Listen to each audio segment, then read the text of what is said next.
Yo, what is up guys, Bobby King here, back again with another video, and in this video we will be ranking every single character in Disventure Camp Generation 2, which honestly was a very tough list to make, as I think most characters in this generation are pretty bad in my opinion. Again, most of these characters would probably be in my C tier just because they're either actively bad or just actively annoying, and I only really can say I truly enjoy like 3 characters here. And again, it's kind of weird because in Disventure Camp Season 1, I was pretty low or like at least very mixed on the cast, and I really enjoyed the Season 2 cast, but again, upon rewatching Season 2 and also All-Stars, which I feel like All-Stars greatly derailed most of these characters, it's like, again, these characters weren't that strong to begin with, to where I just feel like I'm very nostalgia blind when it comes to the season and these characters overall. So yeah, let's just get to dead last here. But first, I do need a preference that this is my own personal opinion. Again, you could rank these characters however way you like.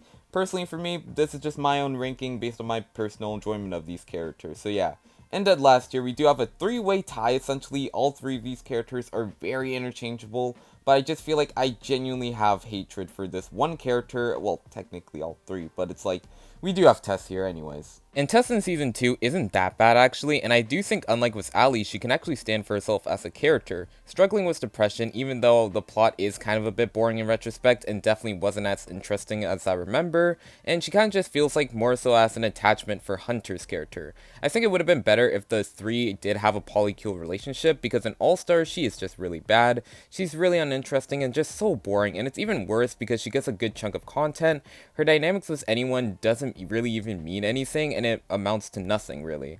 Again, she barely interacts with Hunter and Ali in the game. She's a very passive player, which I also hate, because again, I would rather you play actively bad because that can at least create for fun TV, and I just don't really care about anything she has to say. And while I personally understand why people like her and think that she should have won as it was planned in All-Stars, I just low-key don't think that she should have won, and I just don't care again. Despite having bad episodes in my day-to-day life in real life, so I could relate to Tess, it's just, you know, it's bad when her being hot can't even save her from being in dead last, in my opinion. So yeah, Tess is here at number 14.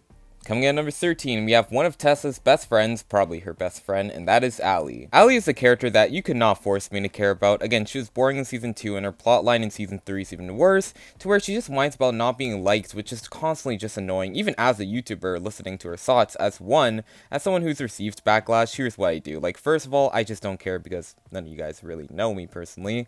2, I may just delete comments or not even just read them, to be honest with you guys.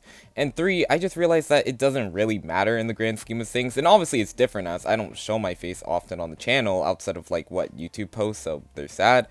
But she's just so dreadful to watch, and anything that she does during All-Stars just personally gives me the ick.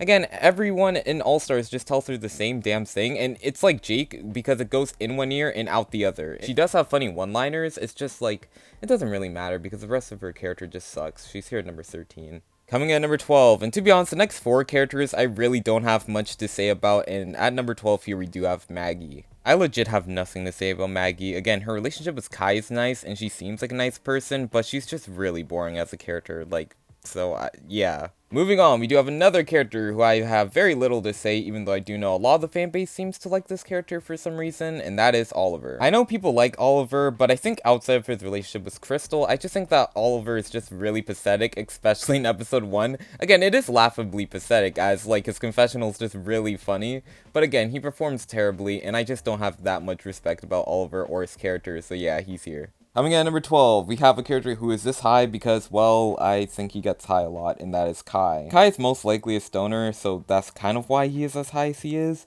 Again, so take that information as you will. Again, I like his relationship with Maggie, that's really cute, but outside of that, in his rivalry with Yule, which was really fun to watch, and seeing him cuss him out was great, I really don't have much else to say about Kai, so yeah, he's here at number 10. Coming in at number 9, we have a character who I think just really has one story arc throughout their entire season, and I think I never want to see them again because I think they're really boring outside of that one season, and that is Lake. And I just think Lake is very overrated. Again, while her story is nice, she's just not a character that I'm really drawn to whenever I do rewatch the show. Again, don't get me wrong, she does have a very strong story in Season 2, but I think All-Stars is just more unlikely what we're going to get from Lake if she was on like 100 seasons or something.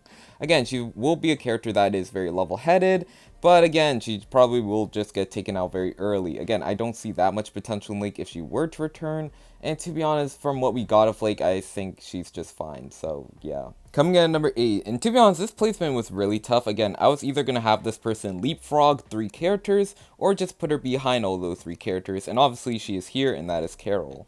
And Carol is someone who I didn't really know where to place, as she was either going to be higher than the next 3 or below, and I decided on below because, like Nichelle from Total Drama, I think I like the idea of Carol more than Carol. Again, not saying that she's bad, I'm just saying that she could be a lot better, and I do like her, but I think that she hasn't been effective as I would like her to be, so she's here at number 8. Coming at number 7, we do have 3 characters that, to be honest, I'm not really high on. They're all interchangeable for me. Again, while I do think they have good moments, I think their bad moments definitely drag them down to like my C tier. And to start off this controversial trio, we do have Rhea. Rhea is another one of these characters' backstories that I personally don't care about, but it gets shoved down my throat, so I guess I'll talk about it. I think Rhea winning All-Stars is actually a pro to her character. Seeing her truly do anything to win and actually finally win, but get no friends in the ending, is actually pretty solid in my opinion.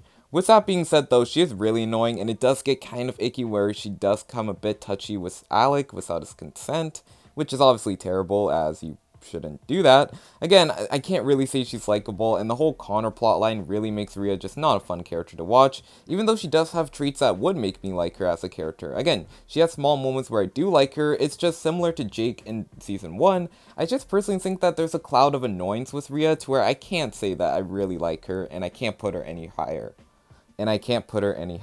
That being said though, she is probably the second most attractive person on the cast, and I think we all know who's number 1. Coming at number 6, we do have Rhea's love interest, and it's Connor. And while Connor was great in season 2, even though he doesn't last very long, I personally really like Connor. Again, he has his dynamic with Rhea, which was fun to watch. His relationship with Hunter and Yule were great. Again, Connor was a very wholesome character during season 2, but All-Stars really ruins it for me. My main issue with him is that he's so hell-bent on beating Rhea, which is 1, so repetitive, and he has a clear shot to take out the Alec round, but he never does.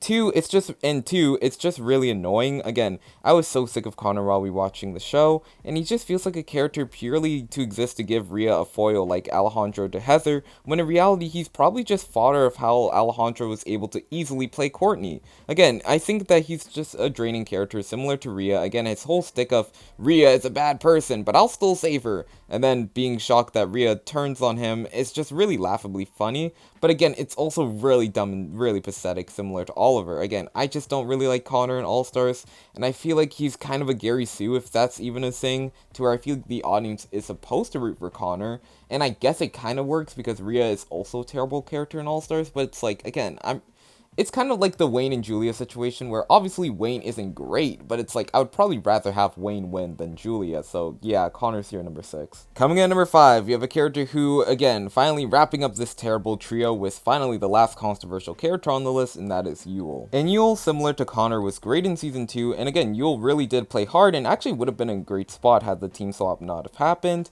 and he was also an egomaniac with how he treated people like Rosa, Maggie, Lake, Connor, and Kai. Again, I think he could have won the season, or at least make a deeper run during the show. I also love his dynamic with James. I think that duo was really fun to watch, and seeing him fail to poison Aiden was great TV, and I also really like Yule's downfall. So yeah, season 2 Yule was really peak in my opinion. But All Stars really takes everything good about Yule and makes him a complete asshole with no charisma whatsoever. He treats Gret terribly until all of his stans who support him and victimize him can really just fuck off. I'm sorry, but he does not deserve redemption, and people trying to make him out to be this good guy with a bad exterior, it's just really gross. Again, I don't have anything else to say about Yule because his fanbase completely turns me off about him. Maybe I would like him more if it weren't for the fact of his fanbase just being awful people, but again, yeah. Coming at number 5, we are finally out of the spots where, again, I have issues with a lot of these characters. This character, though, again, while I do like, I just don't have that strong of an attachment to him, and that's Aiden. Aiden is someone who I think if it weren't for the fact that he was with James, and who is, spoiler, really high on the list, I would probably have him around the Rhea and Connor spots because, again, while he is inoffensive, I just think that he's kind of a lackluster character. Again, he is likable, but not really rootable, and I think James definitely makes him a lot better. I just don't know where I'm really going with this, so I'll just say that I like Aiden, but he's kind of dull without James, as we saw in All-Stars, to where, again, in All-Stars, he was really just a non-factor. Coming at number 3, we do have a character who is kind of underrated in my opinion. Then again, I am kind of biased because I really do like his aesthetic, and that is Hunter. Hunter is just Danny from Next Generation with 20% of Danny's charm in my opinion. Again, he's a perfect guy with a sad backstory, he's good at challenges, he's a good friend, he's a good boyfriend to Allie, even though I wish that he was with Tess instead. Again, he's competent strategically, mind you, he does play All-Stars poorly, but again, his head wasn't really in the game, so I'll give him a pass on that. Again, we do get the easy money scene, which is very funny, but outside of that, I struggle to find good character moments from Hunter outside of his rivalry with Fiore, which honestly, the only good highlight I can say is the fact where it looked like he was actually going to square up against Fiore, and again, that scene always made me like a little taken aback because I was like, whoa, you know. I don't know, that scene just always will live in my head rent free, but outside of that, he's just not really the strongest character to me. Again, he would probably be in my middle tier of the B tier, or even low B tier in my opinion, so yeah, Hunter's here number 3. Coming at number 2, we do have the highest placing person to not play in All-Stars, and that is Rosa Maria. Rosa is again someone who I view as a weaker version of Lashana, someone who is a ball of light and such a rootable character and obviously has an interesting backstory of her being a young mother. I just wish we could have seen more of her in All-Stars, as I think again she's primed to make a pretty deep run during the season and could have shined a lot more. Again, like Lashana, I don't have that much to say about Rosa Maria. I think it's pretty self-explanatory of why she is this high. Again, she's a really likable character, so she's here at number 2. Coming at number 1, I mean, this shouldn't be a shock to anyone, it's James. James is an amazing character. Again, he has amazing charisma, and seeing him grow from the self-absorbed influencer to a very kind and caring person is great development. Plus him winning the show, again, he probably has one of the best wins of all time in my opinion, and him and Aiden have a lot of cute moments together. Again, the rain scene, and also James telling Aiden that he's everything he's ever wanted. Again, I just love the romance that these two have, and it's mostly carried by James. I also love how sassy he is. As someone who is also sassy at points, I can relate to James. Again, James is just really funny. Again, whenever he's having beef with someone like a Raya or even a Jake, again, I just love James no matter what, and I could talk about him all day, but I won't, similar to Fiore. He's just here on number 1. It's pretty self-explanatory. Again, he's pretty much everything I want in a character, and he's probably the hottest character on the show, so yeah. And that is the video. Thank you guys so much for watching. Hope you guys enjoyed the video. Expect next week's videos to be a bit different, as I'm going to be talking about the Survivor 50 cast, and I'm probably going to be analyzing episode 18 of Disventure Camp, and expect Sunday's video to be, I don't know, a mystery. So yeah, I love you guys, and peace out. Have a great day.